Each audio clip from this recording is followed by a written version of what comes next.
अस्सलाम वालेकुम, good morning everybody, welcome to Geo Pakistan. क्या हाल है आप लोगों का? और बहुत ही हैपनिंग वीकेंड ना सिर्फ पाकिस्तान के लिए रहा, लेकिन पूरे मुल्क की नज़रें, ऑब्वियसली पूरी दुनिया की नज़रें रादर पाकिस्तान पे थीं। और एक जिसको कहते हैं ना कि विद बेटेड ब्रेथ इंतज़ार हो रहा था कि जो टॉक्स हो रही हैं, Islamabad talks with US and Iran, वो किस तरफ पहुंचेंगी। रियलिस्टिकली एक्सपेक्टेशन किसी की भी नहीं थी कि कोई मुस्बत कंक्लूजन एज सच निकलेगा। और टॉक्स जो हैं जिनको कहा जाता है कि जी बड़ी सक्सेसफुल रही और अग्रीमेंट साइन हुए, कुछ ऐसा नहीं हुआ और ना ही होना था। लेकिन इन टॉक्स को इनकन्क्लूसिव भी नहीं कहा जा सकता, क्योंकि दोनों पार्टीज एटलीस्ट जब पाकिस्तान से निकली हैं, so things were still on the table और जिन पे सोचा जा सकता था।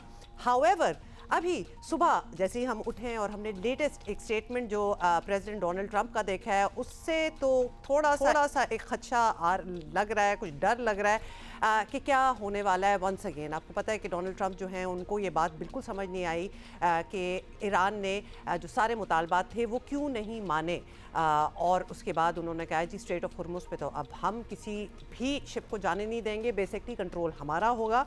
बहुत सी बातें हुई जिस पे आज हम डिस्कशन भी करेंगे, व्हाट नेक्स्ट, एंड स्पेशली वो सीज़ फायर जिसमें अब लगभग कोई 8 दिन रह गए हैं, क्योंकि 2 हफ्ते की सीज़ फायर थी, तो वो वेदर इट स्टैंड्स और इट डजंट स्टैंड। तो ये भी बहुत बड़ा सवाल है। इस्लामाबाद में अमेरिका और ईरान के दरमियान मुज़ाकरात किसी बड़े ऐलान के बगैर ख़त्म हो गए, लेकिन पाकिस्तान समेत दुनिया ने उम्मीद का दामन अभी भी नहीं छोड़ा। और अहम बात यह है कि दोनों ममालिक ने मुज़ाकरात मुकम्मल तौर पर ख़त्म करने का ऐलान भी नहीं किया। We still have some hope और फरीकैन अब भी किसी मुतफ़िक़ा हल तक पहुँचने के लिए एक दूसरे को वक्त दे रहे हैं। और अमरीकी सदर ने ईरानी इक़दाम के जवाब में कल अपनाए हुर्मुज़ की मुकम्मल नाकाबंदी का ऐलान कर दिया है। बड़े सख्त वर्ड्स में, आपको पता है उनका एक अपना अंदाज़ है और उनके बेशक कुछ हो रहा हो ऑन द ग्राउंड, ना हो रहा हो, लेकिन उनके अंदाज़े बयां और उनके चॉइस ऑफ वर्ड्स पे वैसे ही थोड़ा सा गुस्सा सा आ जाता है। उन्होंने कहा कि अमरीकी बहरिया अपनाए हुर्मुज़ से आने जाने वाले तमाम बहरी जहाज़ों को फ़ौरन जो है वो रोकना शुरू कर देगी और नाकाबंदी करने में दीगर मुल्क भी हिस्सा लेंगे। उन्होंने ऑलरेडी डिसाइड कर लिया। और जो बहरी जहाज़ गैर कानूनी टोल देकर आएगा उसे रोकेंगे। यानी अगर आप गुजर भी गए वहाँ से टोल दे के, by the way toll is also a huge amount, तो अगर आप दे के निकल भी गए तो उनको भी हम रोक लेंगे। अपनाए हुर्मुज़ में बारूदी सुरंगें जो हैं वो भी तबाह करेंगे, ये भी उनका कहना था। और अमरीकी सेंट्रल कमान ने सदर ट्रंप के ऐलान के मुताबिक आज शाम से अपनाए हुर्मुज़ की नाकाबंदी शुरू करने का ऐलान कर दिया है। पाकिस्तानी वक्त के मुताबिक आपको बता दें कि अपनाए हुर्मुज़ की नाकाबंदी आज शाम को लगभग 7 बजे से शुरू की जाएगी, इफ़ एट ऑल। लेकिन फिर आपको पता है कि जब वो इतनी स्ट्रॉन्ग वर्डेड जो स्टेटमेंट्स देते हैं, then he also lives up to them as well. CENTCOM के मुताबिक आपको ये भी बता दें कि नाकाबंदी का आर्जी नफाज जो है जहाज़ों की ईरानी पोर्ट्स में आमदोरफ्त पर होगा और नाकाबंदी का नफाज खलीज अरब और खलीज ओमान में ईरानी पोर्ट से आने जाने वाले जहाज़ों पर भी होगा। और दीगर मुल्कों के पोर्ट से जहाज़ों की आमदोरफ्त की नाकाबंदी नहीं होगी, जबकि पासदारान इनकलाब का कहना है कि अपनाए हुर्मुज़ के करीब पहुँचने वाले फ़ौजी जहाज़ों को जंग बंदी की खिलाफ वर्जी तस्वुर किया जाएगा। मतलब बेसिकली कि कोई वहाँ एक्टिविटी नहीं होगी until of course America decides. और इन फ़ौजी जहाज़ों से सख्ती से निपटा जाएगा। फ़ौजी जहाज़ मीनिंग ऑब्वियसली ईरान की ये बात करें, अपनाए हुर्मुज़ मुकम्मल कंट्रोल और पासदारान बहरिया की स्मार्ट मैनेजमेंट में है इस वक्त एज वी स्पीक। और सदर ट्रंप के हुर्मुज़ नाकाबंदी बयान पर ईरानी पार्लियामेंट के स्पीकर मोहम्मद बाकिर कालिबाफ, जो कि ऑब्वियसली पाकिस्तान आए हुए थे, उन्होंने तंज करते हुए कहा है कि नाम नहाद नाकाबंदी के बाद जल्द ही आप $4 से $5 वाले पेट्रोल को याद किया करेंगे। बेसिकली उसके बाद देखना कि इकोनॉमी का क्या हाल होगा, जिससे ऑनेस्टली पूरी दुनिया जो है वो मुश्किल में आ जाएगी, because that is actually what led to these peace talks. खैर पीस टॉक्स अब कितनी पीस रहेगी नहीं रहेगी, उम्मीद ऑफ कोर्स की जा सकती है, but we really don't know what's going to happen. Trump को ख़बरदार भी उन्होंने किया कि ईरान के अज़्म को दोबारा आजमाने की कोशिश ना करें और किसी भी गलती का पहले से बड़ा सबक बेसिकली आपने सीख लिया होगा। अमरीकी अखबार का दावा है कि मुज़ाकरात में नाकामी के बाद ट्रंप ने ईरान पर महदूद फ़िज़ाई हमलों पर गौर शुरू कर दिया है, यानी that can also happen again. और ट्रंप और उनके मुशीर जो हैं वो ईरान पर महदूद हमले दोबारा शुरू करने के इम्कान पर गौर कर रहे हैं। और इक़दाम को अमन मुज़ाकरात में तातुल को ख़त्म करने के तरीक़ेकार के तौर पर देखा भी जा रहा है। और ईरान अमरीका मुज़ाकरात में अदम पेशरफ्त, खाम तेल कीमत 9% बढ़ गई है। और इससे पहले मुज़ाकराती अमल मुकम्मल होने के बाद अमरीकी नायब सदर JD वैंस ने कहा किसी मुआहदे तक नहीं पहुँच सके और अमरीका ने ईरान को हतमी पेशकश कर दी है। देखना है कि ईरान इसे कबूल करता है कि नहीं। तो बज़ाहिर ये ऑब्वियसली नज़र आ रहा है कि अमेरिका ये तासुर देना चाहता है कि उनने बॉल जो है ना वो ईरान के कोर्ट में फेंक दी है। और सदर ट्रंप की जानिब से आबनाए हुर्मुज़ की नाकाबंदी यकीनन तशवीशनाक बात है, लेकिन लेट्स सी। अच्छी बात यह है कि ceasefire is still holding, but then we don't know कि शाम तक क्या सूरत हाल होगी। एजाज सैयद हमें ज्वाइन कर रहे हैं इस्लामाबाद से। एजाज, क्या हाल है आपका? और होपफुली आपको कुछ रेस्ट मिल गया होगा। It was a long haul, weekend was very very tiring. मतलब हम भी स्क्रीन्स के आगे बैठे हुए थे और ये ट्रांसमिशन भी हो रही थी।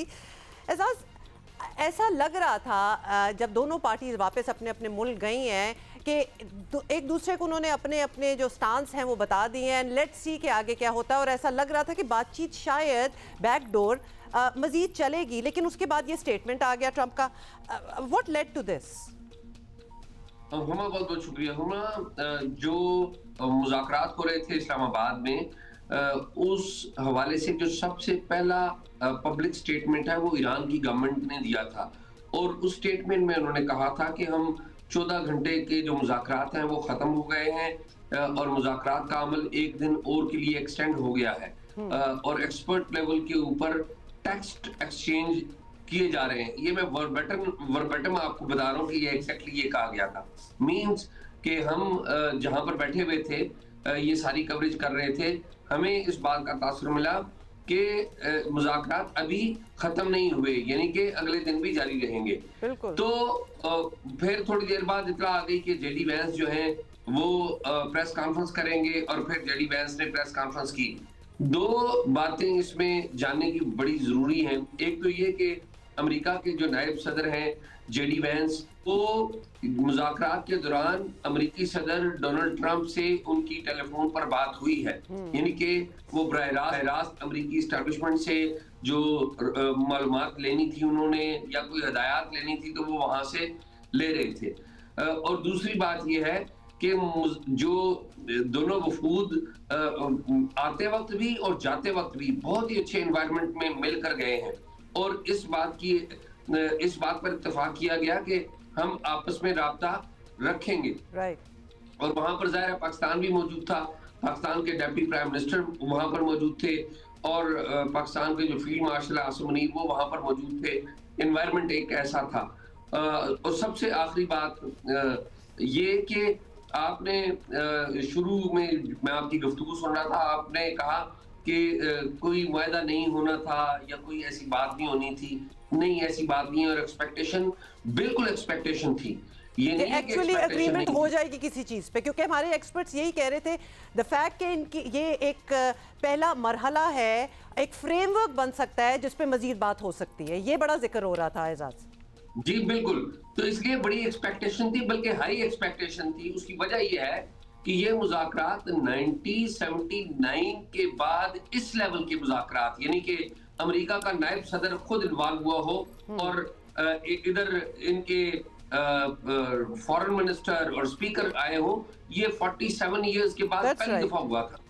तो ये बहुत ज्यादा एक्सपेक्टेशन है। लेकिन देखिए बहुत सारी और चीजें भी चल रही हैं। एक चीज ये चल रही है हुमा कि नेतन्याहू के मुल्क इजराइल के अंदर भी बहुत सारी तब्दीलियां आ रही हैं। आपको पता है उनके खिलाफ करप्शन के जो केसेस चल रहे थे वो 2 हफ्ते के लिए आगे चले गए हैं। उनका जो इंटेलिजेंस चीफ से इख्तलाफ था और उनके इंटेलिजेंस चीफ भी उनसे कोई इतने खुश नहीं थे, क्योंकि जो हालिया वॉर हुई तो उसमें जो मतलूबा नताइज हासिल नहीं हुए, तो उन्होंने नए इंटेलिजेंस चीफ की आज अप्रूवल दे दी है। As we are talking, government को नया अपना मिसैड का नया इंटेलिजेंस चीफ अप्रूव किया उन्होंने। साबिक फौजी हैं ये और 47 इयर्स इनकी एज है, मिड 40s में है ये। तो वहां पे भी बहुत कुछ चल रहा है। और जो आपने डोनाल्ड ट्रंप की बात की, अमेरिकी सदर की बात की कि उनका ये स्टेटमेंट आया, देखिए स्टेटमेंट वो देते रहते हैं, इशू उनके स्टेटमेंट का नहीं है और वो एकदम यू टर्न भी लेते हैं। हाँ, ये भी हमें है। जो पता चला है यहाँ पर जो मुज़ाकरात हुए, उनके बारे में हमें ये पता चला कि जेडी वैंस ने अमेरिका में जाके मुलाकात करनी है अमेरिकी सदर से और वहाँ जाके बताना है। क्योंकि जो मुज़ाकरात यहाँ पर ख़त्म हुए, वो अच्छे माहौल में ख़त्म हुए। अच्छा तो एजाज, ये जो भी कोई ये हमें मसला नहीं। बताएं, ऑब्वियसली अंदर की बात है, आप ही हमें कंफर्म कर सकते हैं। ईरानी साइड से ये भी कहा जा रहा है कि बातचीत जो थी वो एक्चुअली बड़े अच्छे माहौल में थी और बड़ी बहुत से पॉइंट्स पे अग्रीमेंट भी थी, लेकिन बीच में एक कॉल नेतन्याहू की भी जेडी वैंस को आई है और जिसके बाद एक माहौल थोड़ा सा बदल गया। कुछ ऐसा भी है, बिकॉज वी नो कि ट्रंप के साथ तो वो उन्होंने खुद बता दिया कि हमारी बहुत डजन्स ऑफ फोन कॉल्स जो हैं वो चली हैं। नेतन्याहू की भी बीच में कॉल आई थी। हुमा, ये ईरानी मौक़िफ़ है कि नेतन्याहू की कोई कॉल आई थी। हमें यहाँ पर इस बात की तस्दीक नहीं हुई, लेकिन हमें एक बात की ज़रूर तस्दीक है कि जो जेडी वैंस हैं वाइस प्रेसिडेंट, वो मुसलसल टेलीफोन कॉल पर थे और उनकी एक कॉल जो अमेरिकी सदर डोनाल्ड ट्रंप के साथ भी हुई है। ये बात भी दुरुस्त है कि जेडी वैंस हों या अमेरिकी सदर डोनाल्ड ट्रंप हों, क्लोजली इसराइल को अपने एतमाद में लेते हैं। और अभी जब जेडी वैंस इस्लामाबाद से वापस अमेरिका गए हैं, तो उनकी रास्ते में अमेरिका में जो इजराइल के सफीर हैं, उनसे फोन पर बात हुई है। ये भी एक डेवलपमेंट है। वो इसराइल को एतमाद में जरूर लेते हैं। अमेरिका का जिस तरह पाकिस्तान का परमानेंट अलाय जो है वो चाइना है, या परमानेंट अलाय हमारा जो है वो सऊदी अरेबिया है, इस तरह अमेरिका का परमानेंट अलाय जो है वो इजराइल है, तो वो उसको एतमाद में लेते हैं। अच्छा अब बताएं कि ओके, आप कह रहे हैं कि ट्रंप यू टर्न भी ले लेते हैं फौरन और ऑब्वियसली पूरी दुनिया ने वो भी देखा है। इनफैक्ट वो बड़ा सराह भी रहे थे कि ये टॉक्स जो हैं ये होने जा रही हैं और वो चाहते भी हैं कि एक्चुअली ये जेन्युइन अंदाज में हो और अच्छे नोट पे ख़त्म भी हो।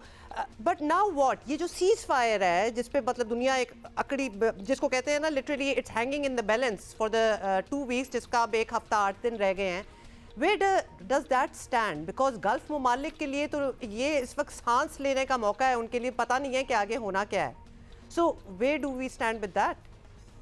देखिए, 22 अप्रैल है सीज फायर की डेडलाइन, और 22 अप्रैल से पहले अमेरिकी सदर डोनाल्ड ट्रंप ने कह दिया कि जी हमने जो नेवल ब्लॉकेज है वो शुरू कर देनी है।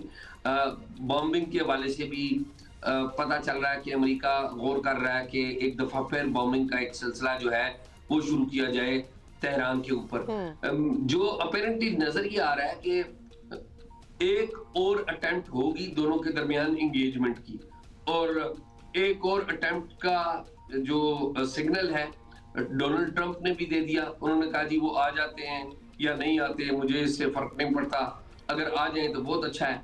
और ईरान के जो सदर हैं मसूद पेजेश्कियान, उन्होंने भी स्टेटमेंट दे दिया कि जी हम तो आपने देख लिया कि दे आर रेडी, कि एक छोटी सी बात के ऊपर वो हुआ है।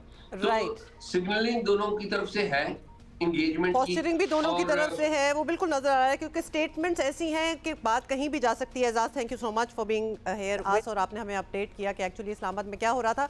हामिद मीर साहब ने हमें ज्वाइन किया है। मीर साहब, वहीं से बात स्टार्ट करते हैं because we really want to know. माना कि टॉक्स इनकन्क्लूसिव ही रही, लेकिन सेंस यही आई कि मज़ीद भी बात जो है वो हो सकती है। अब ऑफ कोर्स दोनों साइड से स्टेटमेंट्स भी आई, जेडी वैंस की प्रेस कॉन्फ्रेंस भी थी और उनके स्टांस से भी यही लग रहा था कि the ball is in Iran's court.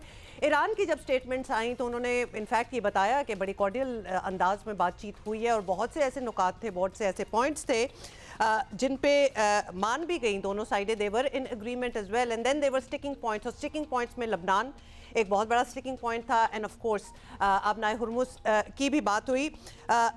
Mir साहब हमारे साथ हैं जी, क्योंकि मीर साहब से हमने ये पूछना है कि ये अब जो फाइनली स्टेटमेंट्स आ रही हैं उसका क्या मतलब है, इससे क्या अखज़ किया जाए कि आगे बात किधर जाएगी? क्या दोनों की तरफ से बड़ी स्ट्रॉन्ग स्टेटमेंट्स आ रही हैं? अमेरिका कह रहा है जी हम ब्लॉकेट कर देंगे, और बेसिकली ईरान कह रहा है ट्राई करके देख लो।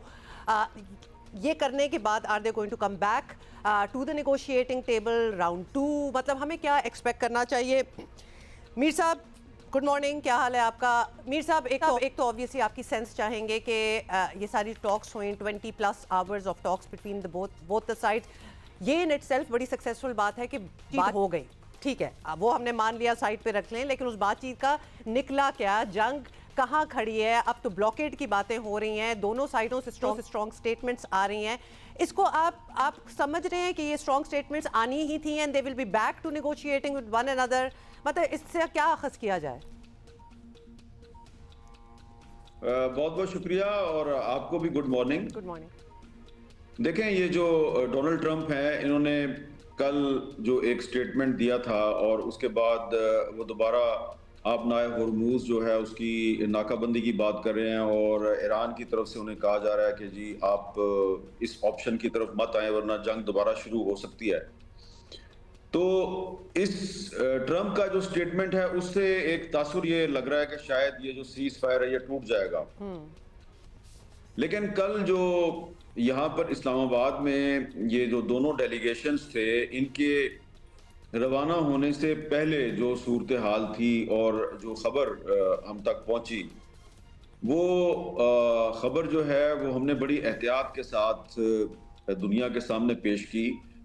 लेकिन वो खबर जो है वो यही थी कि इनके दरमियान बहुत लंबे मुज़ाकरात हुए हैं और जैसा कि आप सब जानते हैं कि ये 1979 के बाद दोनों मुमालिक के दरमियान हाईएस्ट लेवल का पहला एंगेजमेंट था, जिसमें अमेरिका का एक वाइस प्रेसिडेंट और ईरान की पार्लियामेंट का स्पीकर और फॉरेन मिनिस्टर इन्वॉल्व थे। तो इनके जब मुज़ाकरात 21 घंटे तक जारी रहे तो 20वें घंटे में यानी कि लास्ट आवर में इनके दरमियान कुछ बातों पर इत्तेफाक हो गया था और उसमें फिर इन्होंने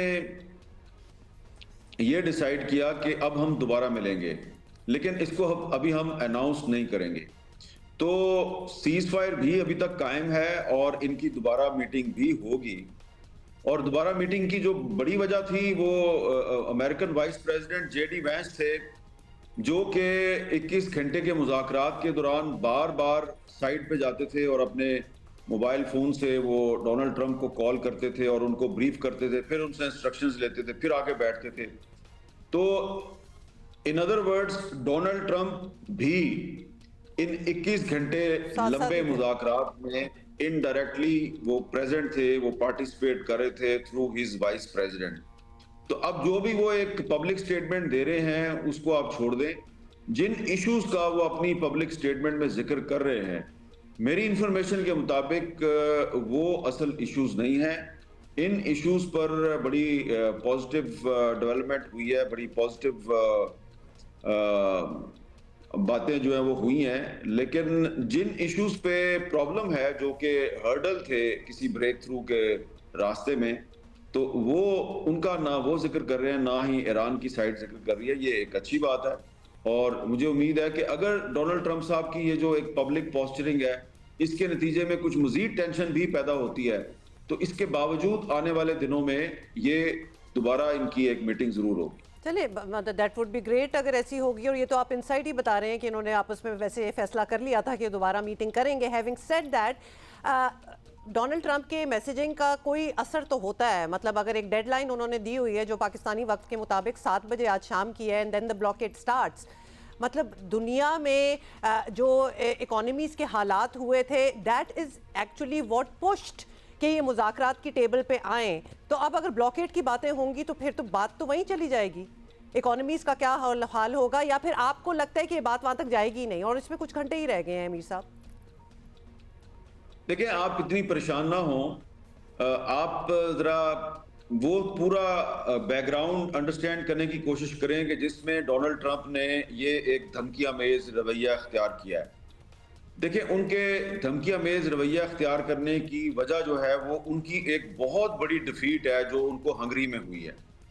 हंगरी जो है वो यूरोप का वाहिद मुल्क था जो कि खुलकर डोनाल्ड ट्रंप को सपोर्ट कर रहा था और नेतन्याहू को सपोर्ट कर रहा था। इनफैक्ट आप जानती हैं कि इंटरनेशनल क्रिमिनल कोर्ट जो है उसने नेतन्याहू के अरेस्ट वारंट जारी किए हुए हैं और ये अरेस्ट वारंट जो हैं ये तमाम यूरोपियन कंट्रीज में नाफिजुल अमल हैं।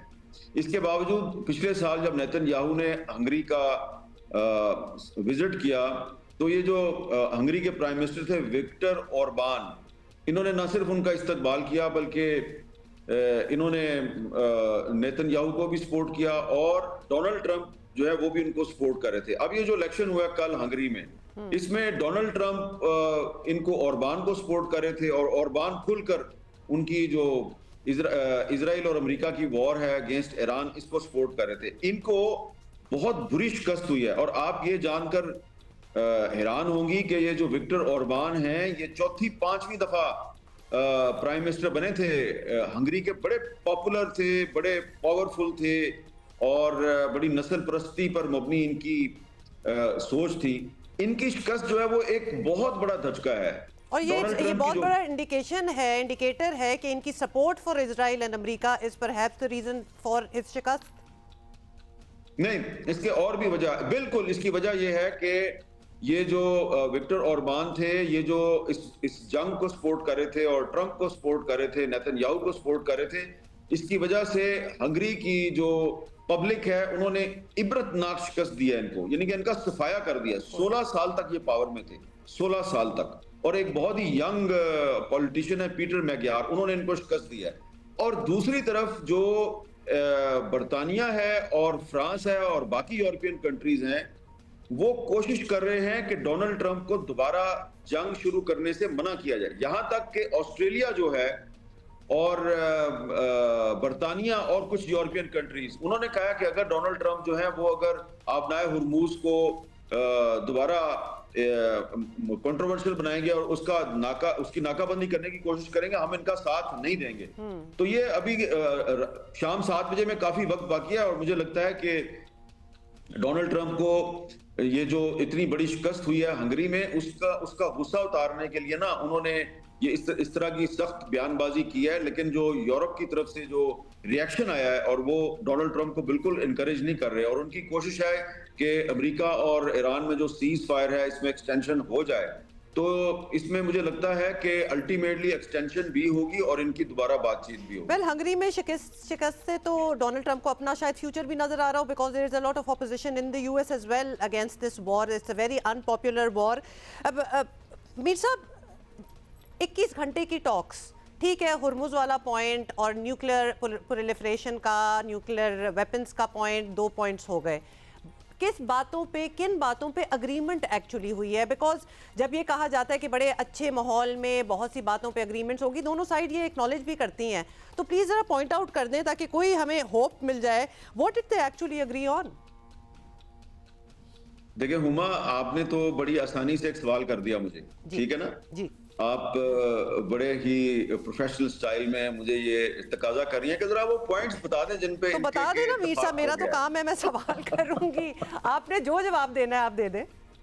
नहीं, देखिए मैं आपको बताना ये चाह रहा हूँ कि कल जब इनकी आपस में बातचीत हो रही थी, और उस बातचीत के दौरान तो हमारा इनसे बहुत कम राब्ता हो रहा था, लेकिन जब परसों रात को, यानी कि अर्ली मॉर्निंग ऑफ येस्टरडे, जब ईरानियन डेलीगेशन जो है उसके जो 2 मेन प्लेयर्स थे, स्पीकर कालीबाफ और फॉरेन मिनिस्टर अब्बास अराक्ची, ये टॉक्स में से निकलकर अपनी एम्बेसी में गए, और उसके बाद जो ईरानियन मीडिया के लोग हैं उनके साथ मेरा राब्ता हुआ, कुछ और लोगों से राब्ता हुआ, और इसी तरह बहुत से अमेरिकन जर्नलिस्ट भी यहाँ पर थे, और उनका अमेरिकन जर्नलिस्ट जो है उनका राब्ता अपनी टीम के साथ था।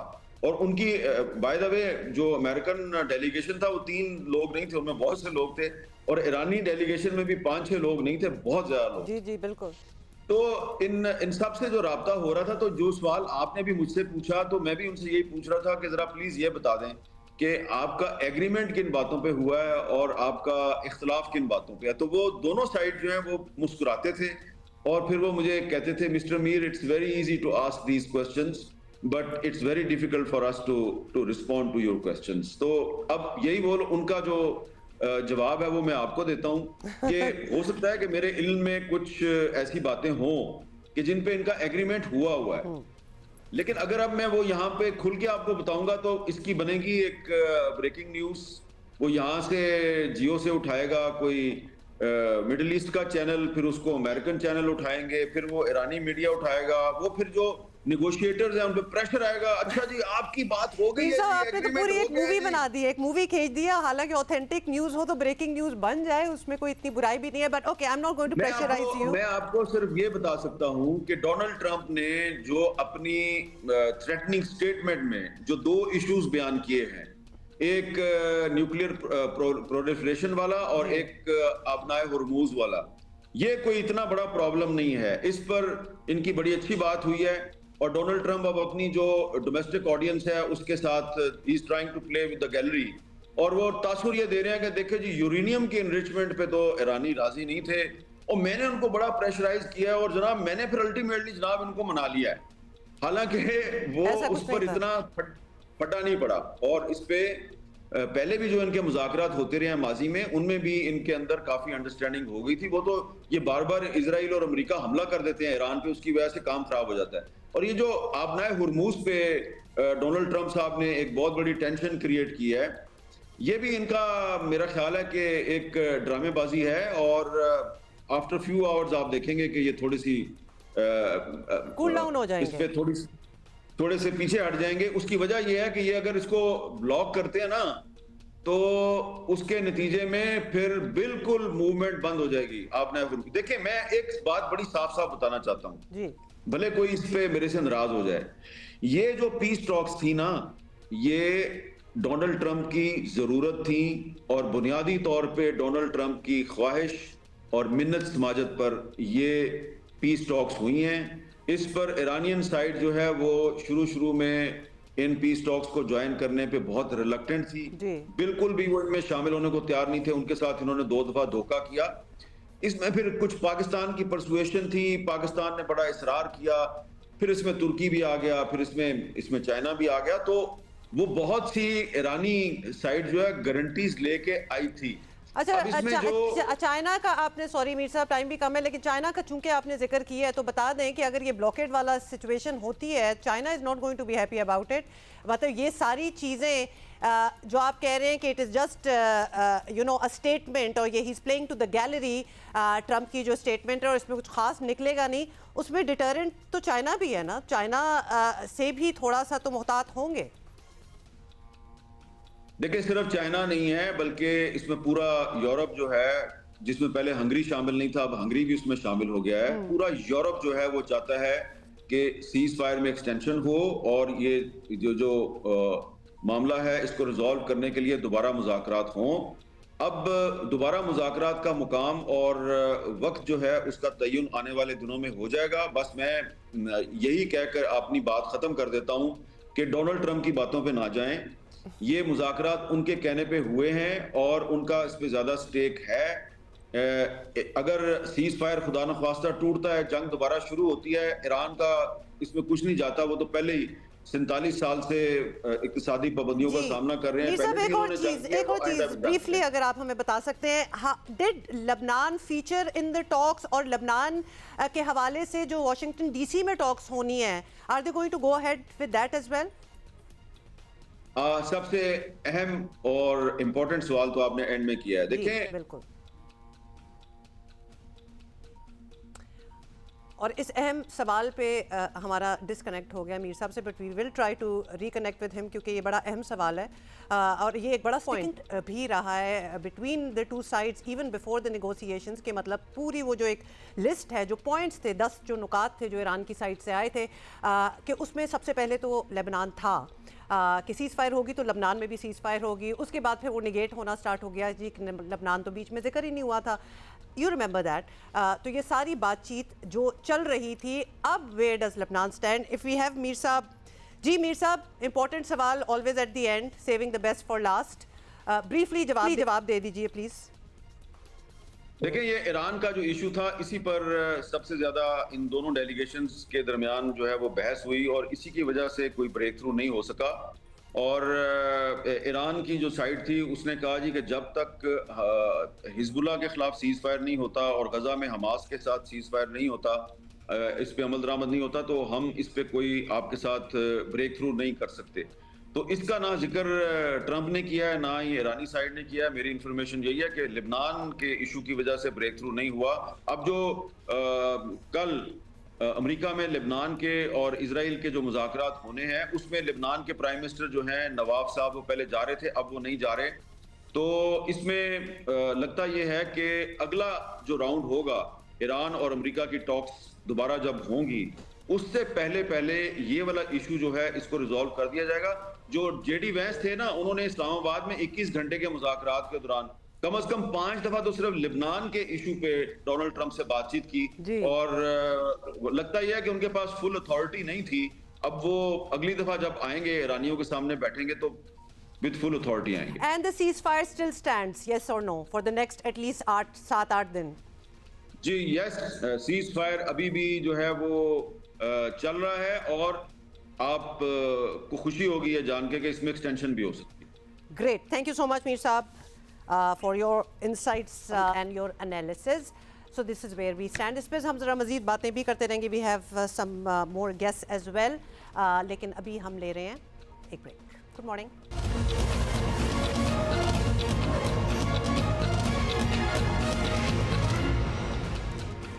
Welcome back and thank you for your tweets and your questions as well, because obviously everybody is वैसे तो कल तक तो लग रहा था कि चलें ठीक है, जो स्टेटमेंट्स हैं वो थोड़ी सी बेनाइन स्टेटमेंट्स आई हैं and talks can go on और सीज फायर तो चल ही रहा है, लेकिन बीच में फिर आ जाता है ऑब्वियसली सदर ट्रंप की एक ट्वीट, एक मैसेज जो फिर से चीज़ों को अनरेवल कर देता है। Let's make sense of what's going on. Sardar Masood Khan साहब ने हमें ज्वाइन किया है, साबिक सफ़ीर है। मसूद खान साहब, सबसे पहले तो ये बता दें कि after the talks were done, 21 घंटे बातचीत होती रही, दोनों साइड्स ने अपनी स्टेटमेंट दी। ईरान के फॉरेन मिनिस्टर अरागची का कहना है, वो कहते हैं कि फोकस जो है वो शिफ्ट तब हुआ जब यूएस ने अपनी फाइनल एंड बेस्ट ऑफर दे दी, लेकिन बीच में नेतन्याहू की भी कॉल आ रही थी कि और एक मूड भी शिफ्ट हो गया। हम ये समझना चाहते हैं ये टॉक्स किसके बीच में थी, मतलब ये यूएस और ईरान के बीच में टॉक्स थी और एक party, of course a very relevant third party, वो बीच में आके किस तरह पूरी सेटिंग ऑफ कर सकते हैं? How can it be sabotaged that way? नहीं, अमेरिका इस काबिल था कि यानी अगर वो चाहता, या सदर ट्रंप की तरफ से आखिरी हिदायत आई होगी, अगर वो चाहता तो सदर ट्रंप अगर चाहते तो ये डील हो सकती थी। लेकिन मैं समझता हूँ कि ये इनका, जैसे कि उन्होंने अपनी ट्वीट्स में ये भी बताया है और दोनों तरफ से ये बात आई है कि माहौल खुशगवार था और इनके मुज़ाकरात हुए, लेकिन जो दो मामलात अड़ गए, एक तो अपना हरमुज़ का था और दूसरा इनके न्यूक्लियर डील का था। तो ये डील ब्रेकर्स बने। अभी भी डील ब्रेक नहीं हुआ एक तरीके से, यानी प्रेशर जारी है दोनों तरफ से और दोनों जो है कोई कंसेशन देने के लिए तैयार नहीं है। लेकिन जैसा कि आप अभी कह रही थी कि जो टॉक्स के बाद, ये इस किस्म की पॉजिटिव सिग्नलिंग के बाद, यानी ठीक है डील नहीं हुई वक्ती तौर पर, लेकिन ये नहीं हुआ था कि बिल्कुल एक दूसरे से कतई ताल्लुक़ कर लिया या किसी तरीके से ने कह दिया कि अब ये सिलसिला ख़त्म है, हम जंग की तरफ लौटेंगे। अभी जो है आर्जी जंगबंदी जारी है, लेकिन जो ट्रंप का बयान आया है कि आबना हरमुज़ का वो एक किस्म का मुहासरा करेंगे, ब्लॉकेट करें, बहरी ब्लॉकेट करेंगे, तो उससे कई सवाल उठ गए हैं कि उस ब्लॉकेट का क्या मतलब है। ये भी खबरें आ रही हैं कि वो खार्ग आइलैंड जो है जहाँ से ईरान अपना 90% तेल बरामद करता है, उसको भी निशाना बनाएंगे, तो उससे फिर जंग के शोले दोबारा से भड़क सकते हैं। और ये है कि दोनों अपनी अपनी लेवरेज इस्तेमाल कर रहे हैं, क्योंकि अमेरिका समझता है कि उसने ईरान को बहुत नुकसान पहुंचाया और मज़ीद नुकसान उठाने के लिए, बर्दाश्त करने के लिए तैयार नहीं है। ईरान ये समझता है कि आबना हरमुज़ उसके लिए, अमेरिका के लिए और सारी दुनिया के लिए बहुत बड़ी लेवरेज बन गई है। तो इस वजह से यह है कि अमेरिका भी मजबूर होगा कि कोई इंतहाई कदम ना उठाए। अच्छा, अगर वो अमेरिका जो है इसे ब्लॉकेट कर रहा है तो उसकी वजह से कई और मसाइल पैदा हो जाएंगे, यानी जो इस वक्त माशी बहरान है बैनुल-अक़वामी सतह पे, वो मज़ीद गहरा हो जाएगा। और दूसरा ये है कि कुछ इस किस्म की इत्तलात भी आ रही हैं कि जो चाइनीज़ जो भी अब तक तेल ख़रीद रहे थे, क्योंकि ईरान के ऊपर तो माशी पाबंदियाँ हैं तेल बेचने के सिलसिले में, तो वो दूसरे मुल्कों के फ्लैग्स इस्तेमाल करता था। और वो उन्होंने ये धमकी दी, अमेरिका ने मतलब धमकी दिलवाई जा रही है कि वो उनको भी, उन जहाज़ों को भी यानी खुले समुद्र में इंटरसेप्ट करेंगे। अगर ऐसा करते हैं तो जंग के शोले भड़कना शुरू हो जाएंगे। एक किसी ने ये क़यास आराई भी की है कि चीन शायद ये भी फैसला कर ले कि उसे किसी और का फ्लैग इस्तेमाल करने की ज़रूरत नहीं, वो अपने फ्लैग इस्तेमाल करेगा ऑयल टैंकर्स पे। तो इस वजह से ये होगा कि अमेरिका के लिए उनको रोकना बड़ा मुश्किल हो जाएगा, क्योंकि फिर उस तरीके से चीन और अमेरिका के दरमियान बराह रास्त तसादम हो जाएगा। और ये भी आपको मालूम है कि जल्द ही अमेरिका के सदर और चीन के सदर, इन दोनों की एक मुलाकात तय है मई में। तो उससे पहले जो है इस किस्म की कशीदगी दोनों के लिए नुकसानदेह साबित तो होगी। आपको मसूद साहब क्या लग रहा है कि these are just statements, because obviously दोनों साइडों ने, but let's talk about Trump first, they have to play to the people of their countries as well, और ये it's a deeply unpopular war in America. तो लिहाजा ये statements are मतलब इन statement से क्या होगा? हम यहाँ टॉक्स की बात कर रहे हैं, और जिस तरह आपने बड़ा अच्छी पॉइंट आउट किया कि they left the country, they left Islamabad on a much better note than when they had reached Islamabad. दोनों साइडों से यही लग रहा था कि बड़े अच्छे माहौल में, और largely except for these two sticking points उनकी बातचीत बड़ी मुस्बत भी रही। So what does a statement like this mean? Empty threat ही इसको फिर कहेंगे? मतलब यू टर्न्स का तो हमें बड़ी अच्छी तरह पता है ट्रंप के, लेकिन 7 बजे तक की डेडलाइन है आज हमारा, अगर पाकिस्तानी टाइम देखा जाए। हमें एक्सपेक्ट क्या करना चाहिए? ये तो एक और दफ़ा एक और साइड पे एस्केलेशन की बातें फिर हो रही हैं। एस्केलेशन मुमकिन है उसकी वजह से कि अमेरिका दबाव डालना चाहता है। असल में जो ईरानी डेलीगेशन की तरफ से जो भी उनके बयान आए हैं उससे ज़ाहिर होता है कि अमेरिका निगोशिएट करने के लिए नहीं आया था, एक फेत कंपनी देने के लिए आया था कि ये हैं हमारे मुतालिबात और आप इनके ऊपर दस्तखत कर दें।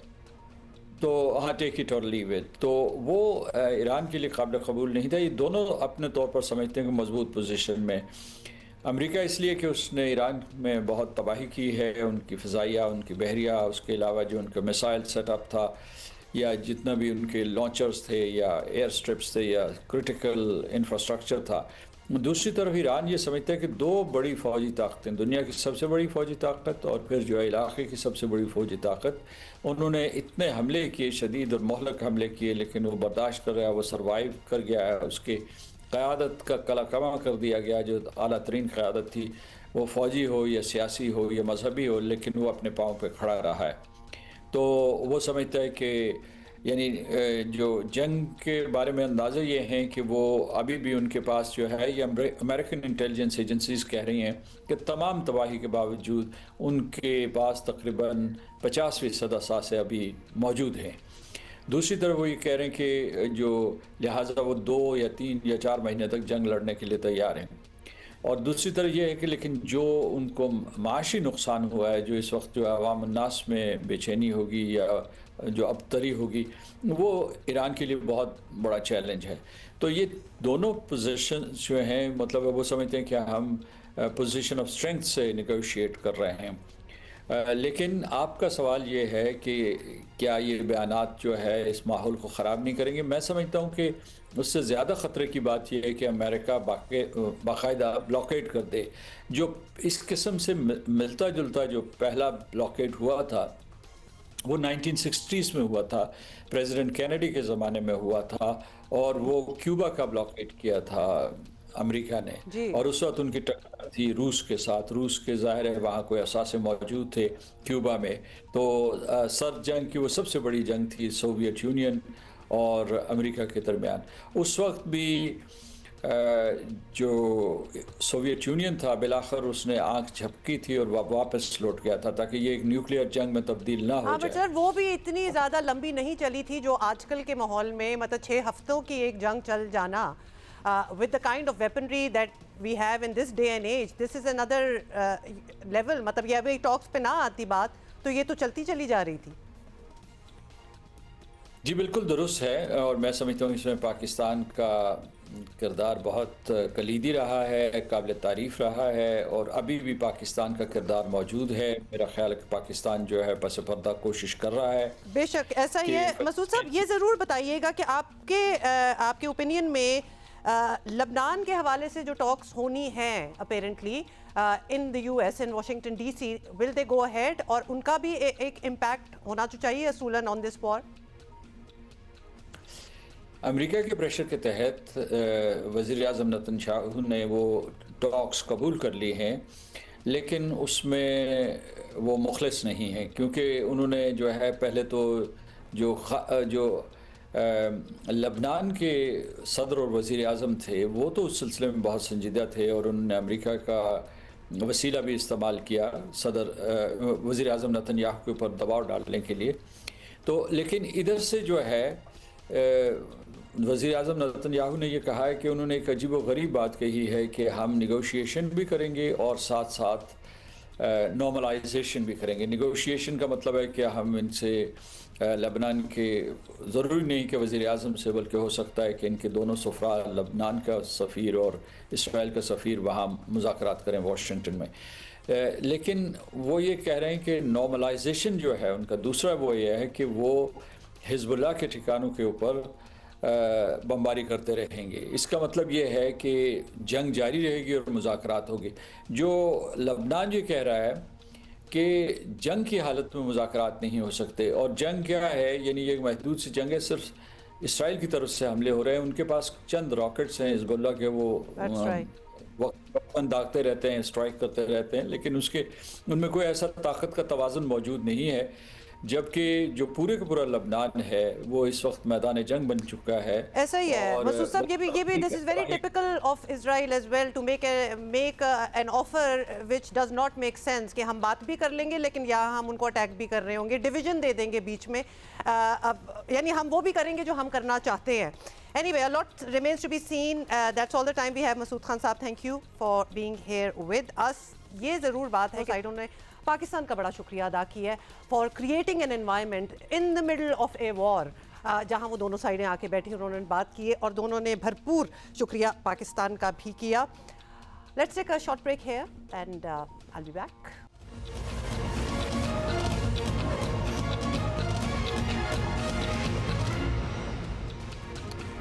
Welcome back and good morning. If you guys are just joining us, we are trying to make sense of what happened over the weekend और negotiations, 21 घंटे की negotiations अपेरेंटली तो हमें लगा बड़े अच्छे नोट पे ही ख़त्म हुई हैं, बिकॉज ऑब्वियसली एक रियल एक्सपेक्टेशन ये नहीं थी कि कोई डील ब्रेक हो जाएगी फौरी तौर पर, but at least there will be room for more negotiations, और ऐसा ही लग रहा था until the tweet from President Trump came. लेकिन how seriously should we take that or not? In any case, Dr. Maliha Lodhi साहिबा हमारे साथ हैं, सीनियर सफारतकार हैं. She has been helping us understand what has been going on over the past 6-7 weeks जब से जंग शुरू हुई है. डॉक्टर साहिबा, इस्लामाबाद में अमेरिका और ईरान के मुज़ाकरात हुए, पहले ही दिन डील हो जाने की तो ऑब्वियसली तवक्को नहीं थी और ना ऐसा हुआ, लेकिन अब तक किसी फरीक ने मुज़ाकरात या सीज़ फायर ख़त्म करने का ऐलान भी नहीं किया, सो दैट इज़ गुड. ये कितना अहम है और कितनी मुस्बित पेशरफ्त आपको ये लग रही है? पहले तो मैं ये कहूँगी कि ये तवक्को अगर किसी ने की थी कि कुछ घंटों में एक डील हो जाए या एक मुआहदा हो जाए, तो मेरा ख्याल है ये तो बिल्कुल ही अनरियलिस्टिक था. तो अब ये कि दोनों फरीक जो हैं इसमें, किसी ने ये नहीं कहा कि जी diplomatic option is off the table. So इसका मतलब ये है कि सफारती दरवाज़ा अभी खुला है, और दोनों की जो स्टेटमेंट्स आई हैं उनमें ये कहीं नहीं कहा गया कि जी अब सीज़ फायर ख़त्म हो गया है. तो सीज़ फायर भी बरकरार है. तो मेरा ख्याल है हमें पहले तो देखना चाहिए कि इसकी अहमियत क्या थी इन मुज़ाकरात की. देखें, ये पहली दफ़ा face to face direct negotiations इतने सीनियर लेवल पे हुए दोनों मुल्कों के दौरान, जो कि 4 डेकेड से एक दूसरे से इस तरह से कभी उनकी ऐसी इंगेजमेंट नहीं हुई, बल्कि उनके सफारती ताल्लुकात ही नहीं है पिछले 4 डेकेड से. तो इसकी अहमियत अपनी जगह, लेकिन मेरा अपना ख्याल है कि ये जो आइस ब्रेकर के तौर पे हमें देखना चाहिए इन मुज़ाकरात को. और जैसे मैंने कहा, अब ये दोनों डेलीगेशंस वापस गई हैं और वहाँ अपने लीडर्स से वो मशवरा करेंगी. फिर उसके बाद हमें पता चलेगा कि अगला कदम वो क्या लेने को तैयार होंगे. कि मेरी नज़र में तो बैक चैनल कम्युनिकेशन जो है वो चलती रहेगी. That is good, that is very encouraging, और यकीनन ऐसा ही होना भी चाहिए. डॉक्टर साहब, एक राय ये भी सामने आ रही है कि मुज़ाकरात पर लाने के लिए पाकिस्तान ने तो ऑब्वियसली अपना किरदार जो है वो अदा किया और भरपूर तरीके से निभाया भी।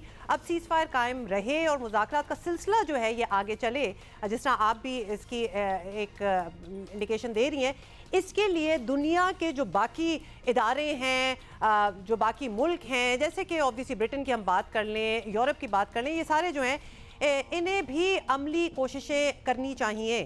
तो क्या ऐसा होता अब आपको नज़र आ रहा है कि काफ़ी कुछ हो गया और पाकिस्तान ने काफ़ी पुश कर लिया और एक प्लेटफॉर्म फराहम कर दिया जिससे मुस्बत चीज़ें भी निकली, now you get in it too? देखिए, सारी इंटरनेशनल कम्युनिटी जो है उन सब की हिमायत है कि सीज़ फायर बरकरार रहे और जंग की तरफ वापस ना लौट के जाएं ये दो मुल्क। तो इसके लिए तो आप कह लें कि इंटरनेशनल ग्लोबल कंसेंसस है, लेकिन जो मुल्क इस पोजीशन में था कि उनकी बातचीत कराने के लिए, उनको नेगोशिएटिंग मेज़ पे लाने के लिए जिसने किरदार अदा किया, वो ज़ाहिर है पाकिस्तान था।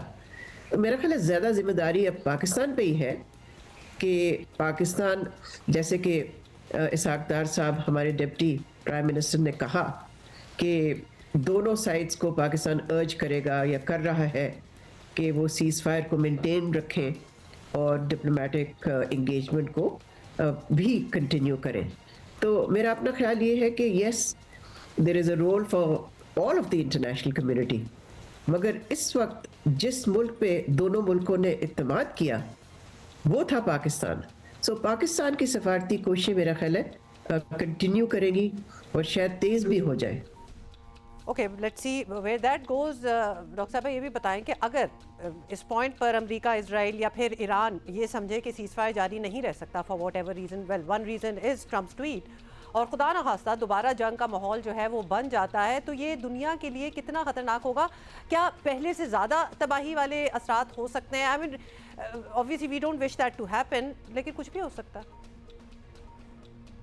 इस वक्त मैं समझती हूँ कि दोनों अमेरिका और ईरान के मुफाद में नहीं है कि वो जंग फिर से शुरू करें, लेकिन एक मुल्क ज़रूर है जिसके मुफाद में है और वो है इजराइल, जिसने कि इन मुज़ाकरात से पहले भी कोशिश की कि मुज़ाकरात को डिरेल किया जाए, और वो है इजराइल। आपको मालूम है अभी सीज़ फायर अनाउंसमेंट के कुछ घंटे ही हुए थे जब इजराइल ने हमला कर दिया लबनान पे, और अब भी इजराइल की तरफ से, यानी कि उनके वज़ीर आज़म की तरफ से एक ट्वीट मैंने देखी जिसमें उसने कहा कि हम ईरान पे हमले जारी रखेंगे। तो मेरा ख्याल है जो ख़तरा है वो इजराइल से आता है, और इसीलिए मैं समझती हूँ कि ये अमेरिका की ज़िम्मेदारी है कि वो इजराइल को रोके, अगर वो चाहते हैं कि ये सीज़ फायर बरकरार रहे, और मेरा ख्याल है वो ज़रूर चाहेंगे ये इस जंक्चर पे।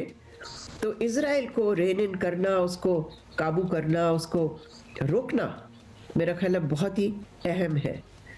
और अगर इसी वजह से जंग फिर से शुरू होती है तो देखें, जंग वैसे जिस डायरेक्शन में जा रही थी सीज़ फायर से पहले, वो बहुत ही एक ख़तरनाक फेज़ में दाखिल हो रही थी।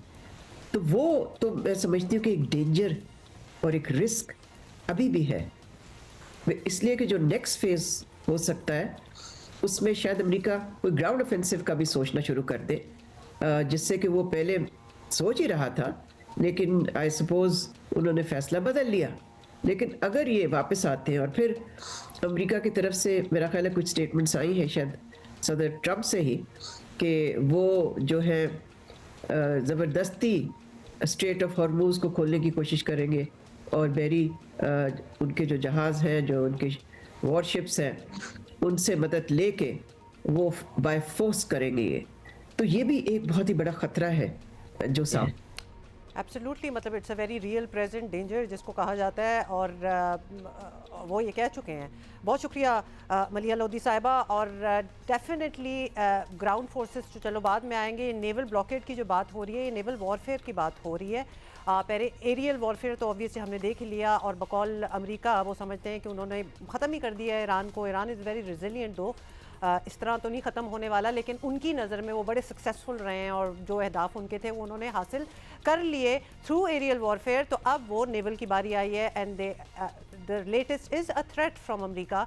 जो लेटेस्ट उनका मैसेज है, जो उनका ट्रूथ सोशल पे उन्होंने जो मैसेज दिया है, जिसमें वो कह रहे हैं कि they have given a deadline actually कि हम ये ब्लॉकेड जो है ये शुरू कर देंगे and then we are not going to let any बहरी जहाज़ basically ship pass through it, उनका ये कहना है। सो देन अगेन पिछले घंटे में भी जब हम मीर साहब से भी बात कर रहे थे तो ये बैक एंड फोर्थ स्टेटमेंट्स चलते रहते हैं, लेकिन ऑन द ग्राउंड क्या रियलिटीज़ होती हैं, they can be much less harsh, they can be very harsh as well, it can go either side. लेकिन ज़रूरी नहीं है कि ट्रंप जो हैं वो जो कहते हैं उस पर पूरा भी उतरे हैं। हमने उनको यू टर्न भी करते हुए बहुत बार देखा है।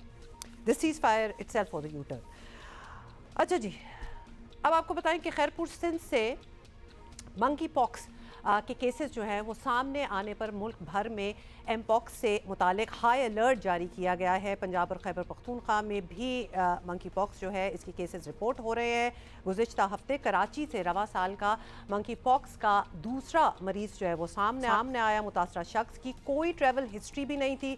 हमने काफ़ी लंबी इस पर गुफ्तगू भी की थी अपने कॉरेस्पॉन्डेंट से। और इसी तरह 10 अप्रैल को लाहौर में 8 साला बच्ची में मंकी पॉक्स जो है उसकी तस्दीक हुई है। रवा साल सामने एम पॉक्स से मुतासरा 31 मरीज़ ऐसे जिनकी बैरून मुल्क सफ़र की हिस्ट्री मौजूद है। और मौजूदा हालात में ज़रूरी हो गया है कि आवाम को इस वायरस से मुकम्मल आगाही हो, उन्हें बताया जाए कि एम पॉक्स जो है वो क्या होता है और इसकी कुछ मेजर पॉइंट्स जो हैं, अलामात जो हैं वो क्या हैं, ये भी हम जानना चाहते हैं। और इससे बचाव के लिए कौन सी एहतियाती तदाबीर जो हैं वो इख्तियार करनी चाहिए। और हमें ज्वाइन किया डॉक्टर फैसल महमूद ने, सरबरा जो हैं internal medicine department Khan. Doctor साहब बहुत शुक्रिया। बड़ा ही ये सीरियस केस बनता जा रहा है। वी वर होपिंग कि ये केसेस जो है ये हैदराबाद से ये आगे नहीं, सिंध से इनफैक्ट आगे नहीं निकलेंगे, क्योंकि कराची में भी पिछले हफ्ते एक केस आ ही गया था। अब बताएं कि एम पॉक्स क्या है, कितना ख़तरनाक साबित हो सकता है, सबसे पहले तो यही समझा दें। एम पॉक्स एक वायरस का नाम है, ये जिसके बारे में हम कई सालों से जानते हैं। पहले तो ये सिर्फ अफ्रीका में पाया जाता था, मगर पिछले कुछ सालों से अभी पूरी दुनिया में पाया जाता है। अमूमन तो एम पॉक्स के जो केसेस होते हैं वो खुद ब खुद ठीक हो जाते हैं, अलबत्ता जिनकी क़ुव्वत मुदाफ़ियत कम हो, जो बहुत छोटी उम्र के हों या बहुत ज़ईफ़ हों, उनके अंदर ये बहुत शदीद इन्फेक्शन कर सकता है। फिर तो बहुत ही कंसर्निंग बात है कि मतलब कहाँ से शुरू हुई बात और अब ये कहाँ पहुँच रही है। स्टार्ट भी खैरपुर सिंध से बात चली है। डॉक्टर साहब ये बताएं कि इस वायरस की अलामात क्या हैं और किस तरह कोई शख्स या चलें डॉक्टर ये समझ सकता है कि ये एम पॉक्स की ही तस्दीक हुई है और इसका टेस्ट भी ज़रूरी हो गया। किस तरह पता चलता है, सिम्टम्स क्या है?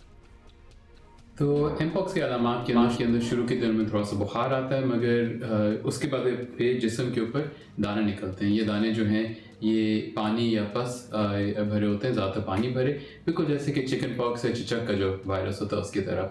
अलबत्ता इसके जो दाने होते हैं इसके अंदर तकलीफ़ ज़्यादा होती है, ख़ारिश कम होती है। दूसरी चीज़ ये कि इस वायरस के जो दाने होते हैं उन सब की शक्ल एक ही जैसी होती है। अगर आपने कभी चिकन पॉक्स देखा हो तो उसके अंदर कुछ दानों के अंदर खुरंद होती है, कुछ के अंदर पानी होता है, कुछ बिल्कुल दाने जैसे होते हैं। इसकी तस्दीक के लिए टेस्ट लाजमी है और टेस्ट जो है वो इन दानों का ही किया जाता है, जिसको फिर लैब में जाके उसका टेस्ट किया जाता है, जो कि PCR है। जैसे कि अगर आपको याद पड़ता है कोविड का PCR था, इसका भी उसी तरह का टेस्ट है। अच्छा, ये बहुत ज़्यादा अलामात जो होती हैं, सिम्टम्स जो होते हैं, डॉक्टर साहब आप ही की तवज्जो से हम अपने लोगों को बता दें जो हमें देख रहे हैं, वो बहुत सिमिलर होते हैं टू एनी काइंड ऑफ। आजकल बुखार भी चढ़ जाता है, मतलब उसको इतना सीरियसली नहीं लिया जाता जब बुखार होता है, लेकिन जब ये दाने शाने निकलना स्टार्ट हो जाएं और पस और पानी से भरे हों तो definitely then it is alarming. Doctor साहब ये बताएं कि एम पॉक्स के इलाज से मुतालिक तो अब तक ज़्यादा हौसला अफजा खबरें नहीं हैं और इसलिए यही समझ आता है कि सबको एहतियात करना होगा। अब ये एहतियात किस लेवल की एहतियात है? मतलब कोविड लेवल की एहतियात पे हम चले जाएं कि हाथ मिलाना भी जो है उससे भी परहेज़ किया जाए, मास्क पहना जाए, क्या करें? तो एम पॉक्स की दवाई तो एक है जिस पे तहकीक हो रही है, अलबत्ता वो पाकिस्तान में अवेलेबल नहीं है। अलबत्ता बिल्कुल इसके लिए एहतियात लाजमी है। एम पॉक्स की जो बीमारी है वो छूने से लगती है, ज़्यादा हवा में इतना नहीं होता ये, यानी कि अगर आप इन दानों को छू लें तो आपको लग सकता है, या अगर ये दाने किसी और चीज़ को छूएं और आप उसको छू लें, जैसे कि चादर, बिस्तर, कपड़े, दीगर इस तरह की चीज़ें। ये ऐसी बीमारी नहीं है जो कि एकदम से हवा में फैल जाएगी। रहेगी तो ये कोविड जैसा नहीं है कि एकदम से ये एक वबाई शक्ल पैदा कर लेगी।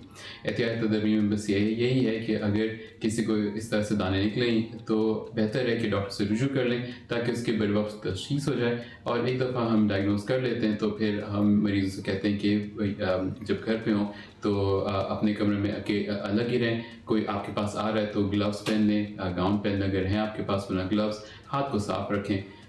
और ऐसे लोग जिनके अंदर ये शदीद बीमारी पैदा कर सकता है, जैसे कि वो जैसे मैंने बताया जो ज़ईफ़ हैं, जिनकी क़ुव्वत मुदाफ़ियत कम है, वो उनके पास ना जाएं जब तक उन सारे दानों पे खुरन ना लग जाए। और इस खुरन को बनने में तकरीबन 2 से 4 हफ्ते लगते हैं। तो बेसिकली टेस्ट वगैरह तो कराना ही पड़ेगा टू एक्चुअली फाइंड आउट कि आपको हुआ क्या है, बट आइसोलेशन कोविड तर्ज की ही जो डॉक्टर साहब भी इसी का इशारा करते हैं। Doctor Faisal Mahmood, thank you so much for being here with us. Take care of yourselves. और ये एहतियाती तदाबीर जो है ना, वो कहते हैं ना कि आप ऑब्वियसली इससे पहले आपको हो जाए, आप ऑलरेडी ज़रा चुकन्ने हो जाएं, बिकॉज ये फैली तो हुई है ये चीज़। एहतियात करें, हाथ छात ना मिलाएं अननेसेसरी, और मास्क जो है अपनी ज़िंदगी का हिस्सा, इसको कर लें। बहुत से मसाइल का हल है मास्क भाई, और हमें पता है, हमने ये सीख लिया। अच्छा, अभी ब्रेक ले रहे हैं।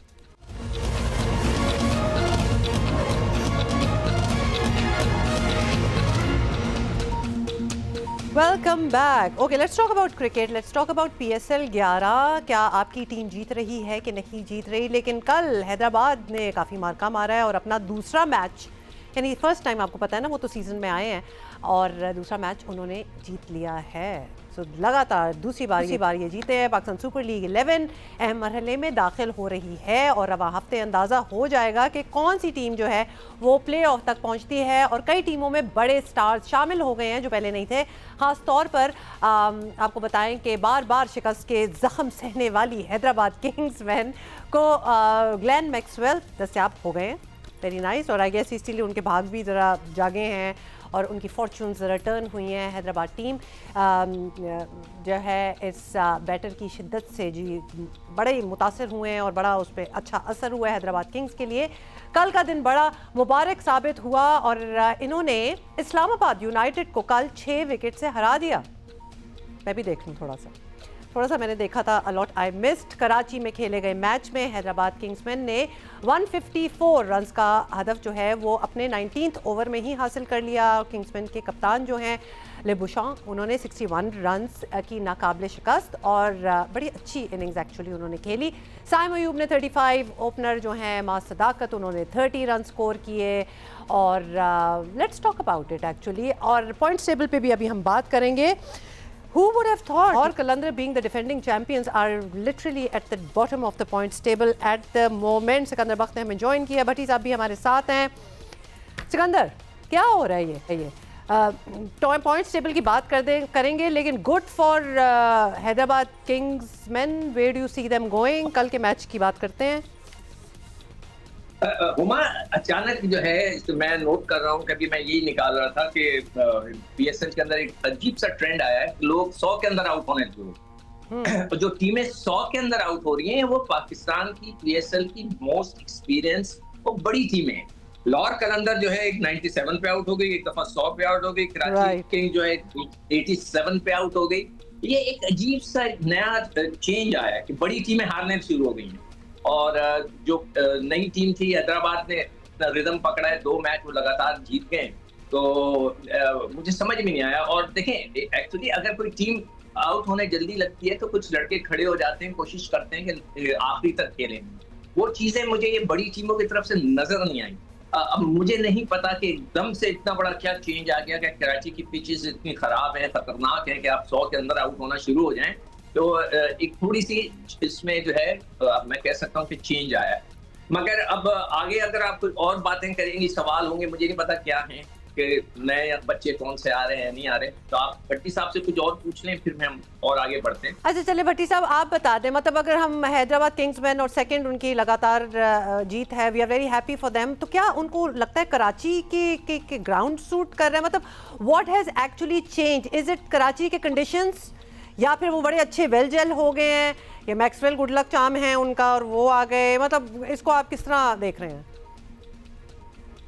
उमा, देखें, हैदराबाद किंग्समैन पहले 4 मैच हारी उसके बाद जब से ग्लेन मैक्सवेल आए, हालांकि जो पहला मैच उन्होंने खेला था जेट लैग था, वो परफॉर्म नहीं कर सके, लेकिन कल आप देखें जहां उनका मैच फंसने जा रहा था, उन्होंने 21 रन नॉट आउट जाके बनाए, लेबशॉन ने 61 नॉट आउट बनाया और आसानी से वो टारगेट जो था वो 11 गेंदे पूरा कर लिया। तो ये चीज मिसिंग थी। हालांकि उन्होंने जो सबसे महंगा खिलाड़ी खरीदा था साइम अयूब 12 करोड़ रुपए में, वो तो अभी तक टूर्नामेंट में सिर्फ 107 रन 6 मैचेस में बना सके। तो मेरा ख्याल में अब थोड़ी बेहतर हैदराबाद की टीम नजर आ रही है और लग ऐसे रहा है कि हैदराबाद जो है अब क्योंकि 6 में से उन्होंने 2 मैच जीते हैं और हर टीम को कम से कम 2 मैच खेलने हैं और 10 मैच खेलने हैं, तो हैदराबाद की टीम के पास काफी बेहतर चांसेस है। लेकिन सिक्कू भाई जो बात कर रहे हैं ना, वो मसला ये है कि नेशनल स्टेडियम का जो पिचेस का स्क्वायर है, वैसे तो 13 पिचेस हैं, लेकिन 8 पिचेस जो हैं वो पीएसएल के लिए यूज हो रही हैं।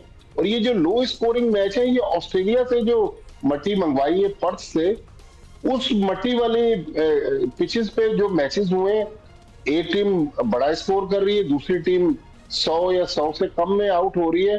तो मेरे ख्याल में जहां विकेट में थोड़ा सा वेयर एंड टेयर आ रहा है या बाउंस ज्यादा है या स्पिन ज्यादा, वहां पर टीमें फंस रही हैं। लेकिन बड़ी इंटरेस्टिंग सिचुएशन है, लेकिन इसमें भट्टी साहब ये भी हो सकता है तो कि मिट्टी का कोई लेना देना नहीं होता है इस चीज में, मतलब कि कोई कुछ उसी पे स्कोर ज्यादा कर रही है, कुछ उसी पे कम कर रही है। It's your play at the end of the day. नहीं, पहली इनिंग्स में स्कोर हो रहा है, दूसरी इनिंग्स में बिल्कुल स्कोर नहीं हो पा रहा। लेकिन ये भी देखें, हमारे लड़के अब एक तरह की पिचेस पे खेलने के आदी हैं और फिर जब बाहर जाते हैं तो उनको मुश्किल हो जाती है। तो मेरा ख्याल ये पीसीबी की अच्छी स्ट्रेटेजी है कि डिफरेंट पिचेस पर उनको खिलाया जा रहा है।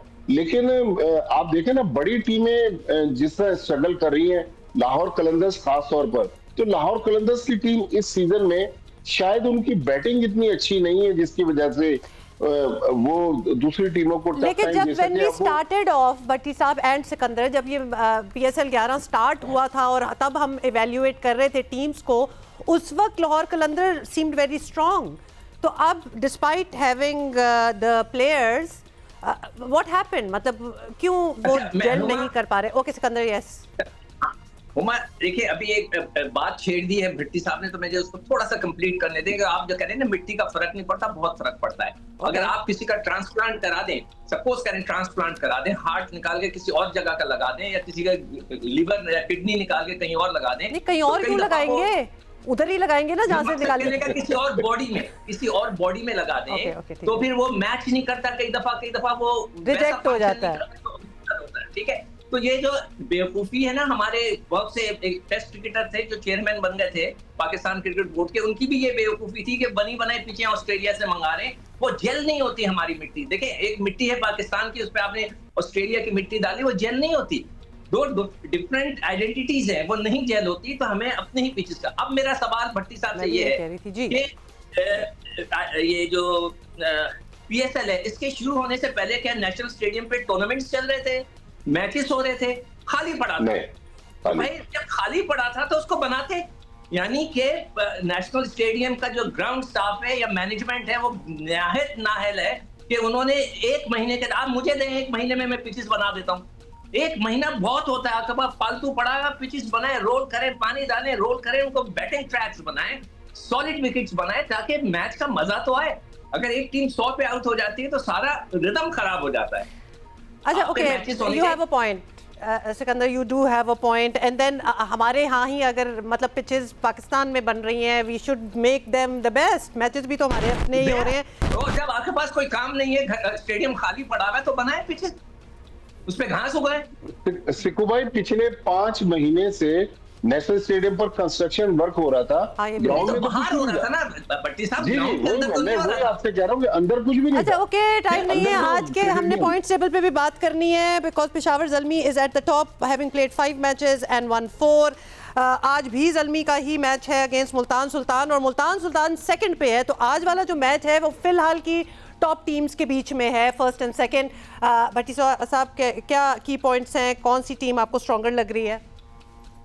देखिए उमर, जिस तरह मैंने पहले कहा कि हर टीम को प्लेऑफ में जाने से पहले 10-10 मैच खेलने, तो मुझे लग रहा है कि मुल्तान सुल्तान्स और पेशावर ज़ल्मी अगर ये 12-12 या 13-13 पॉइंट्स हासिल कर लें, क्योंकि एक मैच इनका वॉश आउट भी हुआ है, तो मेरे ख्याल में वो फिर प्ले ऑफ के लिए थ्रू कर जाएंगे।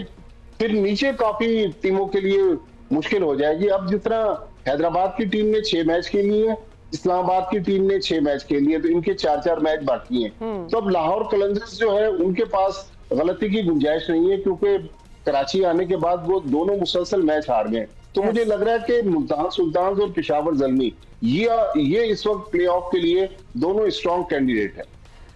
ओके, आज के हवाले से सिकंदर सिकंदर साथ ये भी बता दें कि आज आपको स्ट्रॉन्गर टीम कौन सी लग रही है? देखिए, दोनों टीमें तगड़ी हैं, दोनों अच्छा खेल रही हैं, और ये जो पेशावर ज़ल्मी जो है ना, अचानक बड़ी अच्छा खेलना शुरू हो गई है और उसकी परफॉर्मेंस बहुत अच्छी जा रही है एकदम से। अचानक क्या कह रहे हैं? अभी तो वो मतलब एक हारी है। नहीं हारी, एक नहीं हारी, मगर एक शायद हारी लाहौर कलंदर से, जो 13-13 ओवर्स का मैच था। अच्छा, मगर वो मैच नहीं हुआ था भट्टी साहब। एनीवे जी, सिकंदर कैरी ऑन। अच्छा, ओके। मैं ये कह रहा हूँ कि उनका रिदम बहुत अच्छा लग रहा है। एक होता है ना, टीम अच्छा खेलना लगती है, जिसका जल होने लगती है, तो वो पता लगने लगता है कि वो अच्छा खेल रही है। तो पेशावर अच्छा खेल रही है बगैर किसी शक के। और मुल्तान जो है वो देखें, उसका भी बिल्कुल नया स्टाफ है, सब कुछ नया है, लोग नए, मगर दे आर डूइंग वेल। मतलब है कि उनकी जो मैनेजमेंट है, जो भी है, उन्होंने बहुत अच्छा लेके टीम चल रही। तो ये दोनों का तगड़ा मैच होगा, उससे बड़ा फर्क पड़ेगा, मगर सबके पास अभी भी 4-4। So basically you say कि Peshawar has a good chance today over Multan. जल्दी से बता दें भट्टी साहब, what do you think? मेरे ख्याल में मुल्तान सुल्तान्स बेहतर टीम है। एशर टर्नर जिस तरह की कप्तानी कर रहे हैं, जिस तरह की खुद परफॉर्मेंस दे रहे हैं, फिर स्टीव स्मिथ, साहबजादा फरहान, तो मुझे मुल्तान सुल्तान्स जो है, दूसरी तरफ वैसे बाबर आजम है,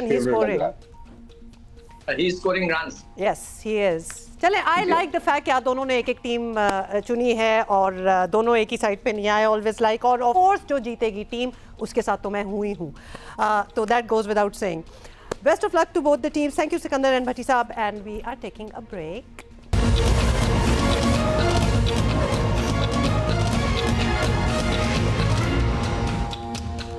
एग्ज़ाम टाइम्स इन कराची, और कराची में मैट्रिक के सालाना इम्तहानात जो हैं वो हो रहे हैं, मगर इस बार भी सबका मतलब आपको पता है, कहना नहीं चाहिए कि रवायत हो गई है, बट हम एक ऑब्वियसली तंज़िया अंदाज में ही कह रहे हैं कि वह रवायत जो है ना वो बरकरार है, और साल जो है वो बदल जाता है, लेकिन तालीमी बोर्ड का हाल वो ही पुराना है, और पर्चे आउट हो जाते हैं जी, और नकल हो रही होती है, और वो रुझान उसमें भी तेज़ी आ जाती है, जिद्दत आ जाती है, हम तो कहेंगे।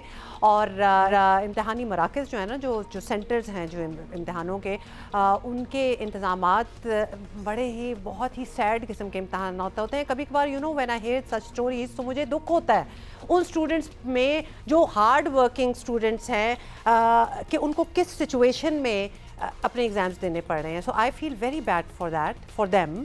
अब कंप्यूटर साइंस का पर्चा जो है वो शुरू होने से पहले ही सोशल मीडिया पर वायरल हो गया था। हालांकि इस बार वज़ीर जो यूनिवर्सिटी सिंध हैं, इस्माइल राहू, उनका दावा था कि नकल की रोकथाम के लिए वाटर मार्किंग सिस्टम जो है वो नाफिज किया जाएगा, ताकि फौरी पता चल जाए कि कहाँ से आउट हुआ है paper and all that. I don't know if that worked और नॉट।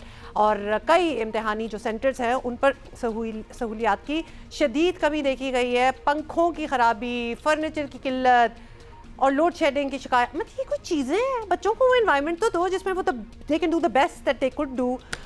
मलीर समेत कराची के दीकर कई तालीमी मराकज़ जो हैं उनमें स्टूडेंट्स शदीद गर्मी में पेपर्स देने पर मजबूर हैं, और तर्जुमान तालीमी बोर्ड ने कल तस्दीक की कि बाज़ इम्तहानी मराकज़ की इंतज़ामिया की जानिब से स्टूडेंट से पर्चे के एवज़ रकम तलब करने की शिकायत भी। God, I can not even go through that because this is so sad. एक रिपीट 10 साल से तो हम यहाँ बैठे शो कर रहे हैं, कुछ नहीं बदला। राना जावेद, नुमाइंदा जियो न्यूज़, हमारे साथ है।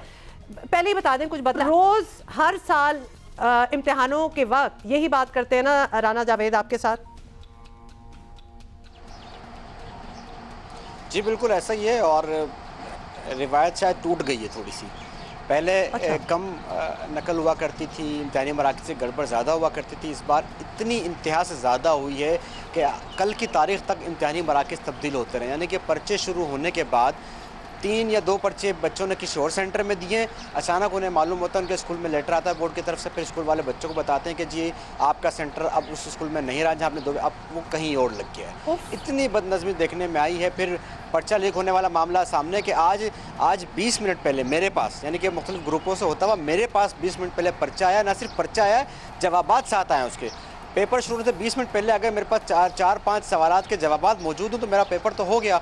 तो ये 20 मिनट पहले मेरे पास आया, सोचें कि ग्रुप्स में कितनी देर पहले जो मुख्तलिफ ग्रुप्स बनाए हुए उसमें आया होगा। और फिर मैं भी आपको एक पर्ची दिखाऊं, ये एक स्कूल है, यहाँ पर 43 इम्तिहानी मराकज़ कायम किए गए बोर्ड की जानिब से। मुझे एक बात बताएं, मैंने आपसे 44 इम्तिहानी मराकज़ काम किए गए। और ये हम सिर्फ ये पर्ची देखें, सिर्फ ये पर्ची देखें, ये प्रिंसिपल की जानिब से बच्चे का रोल नंबर देखकर पर्ची दी जा रही है 5000 रुपए की कि आप फला कमरे में जाके बैठ जाएं और अब नकल कर लें। Oh my god. अच्छा प्लीज एक बात हमें बताएं, and we really need to understand this. पर्चा भी आउट हो गया, ओके फाइन हो गया, although it is not okay fine at all, solve करके मिल भी गया, तो फोन क्यों बच्चे, why are mobile phones allowed in the classroom जहां इम्तिहान हो रहे हों?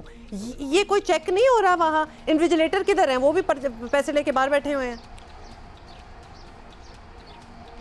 जब 5000 रुपये दे के बच्चे को आप बिठाएंगे तो बच्चा फ्री में तो 5000 नहीं दे रहा है ना, वो सारी इमारत लेगा आपसे, मोबाइल भी यूज़ करेगा, वो कॉपी से भी कॉपी करेगा, सब कुछ करेगा ना।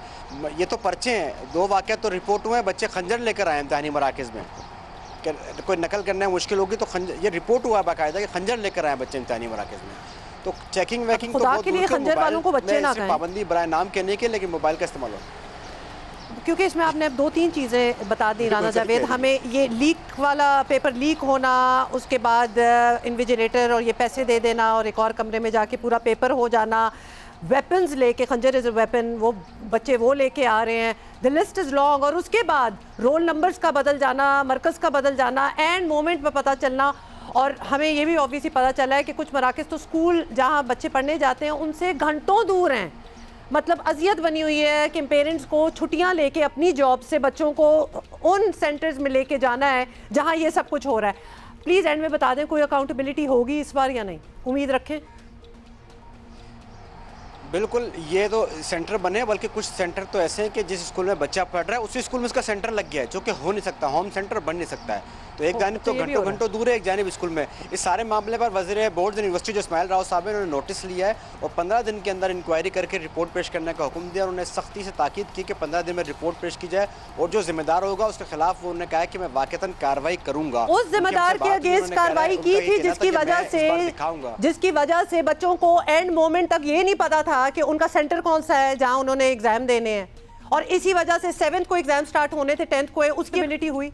मतलब thank you Rana Javed, this was a rhetorical question, obviously we don't expect an answer and honestly we don't really expect an inquiry either.